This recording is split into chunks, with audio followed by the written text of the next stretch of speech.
Hello hello උඹේ කාමරයේ තියෙන අල්මාරියේ ලාච්චු රුපියල් 5000 16ක් තියෙනව නේද? මොකක්? කවුද උඹ? කටවහපන්.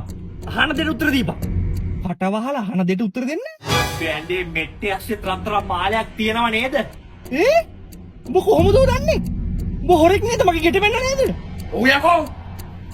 උඹ නිදාගන්න කොට්ටේ ඇස්සේ තරම් පවුමක් දාලා තියෙනව නේද හංගලා? අනේ අයියේ මං එහෙම ලොකු සල්ලිකාරෙක් නෙවෙයි. ඔය 5000 කුල ටික හෙට බේරන්න තියෙන ණයක්. අනික ඔය රත්තරන් මාළෙත් මගේ නෙවෙයි අපේ අක්කාගේ. අයියෝ හරි බං අඬන්න එපා. මම මේ ගෙදර අයිතිකාරය උඹද කියලා බලාගන්න ඔය ප්‍රශ්න ටික අහුවේ. අයිතිකාරය විතරයි නුඹට උත්තර දන්නේ. මොකක්? මේ ෆෝන් නම්බර්ස් ලියලා තියෙන පොතක මයි ෆෝන් කියලා මේ නම්බර් තිබුණා. මම ඒකේ වට කෝල් කරේ. මල්ලි පුළුවන් නම් ටක් ගාලා ගෙදර වරින්කෝ. මොකක්? මම කාමරේට ඇතුළු වෙන ගමන් මේක දොර ලොක්කුනම මට එන්නේ යන්න නිදියක් නෑ.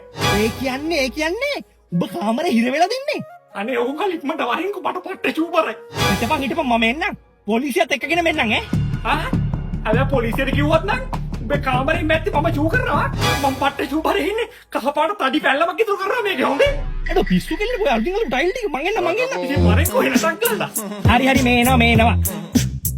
පරිසම්පත හොරකමකට යන තීරණයක් ගොමු. Free drinks allowed.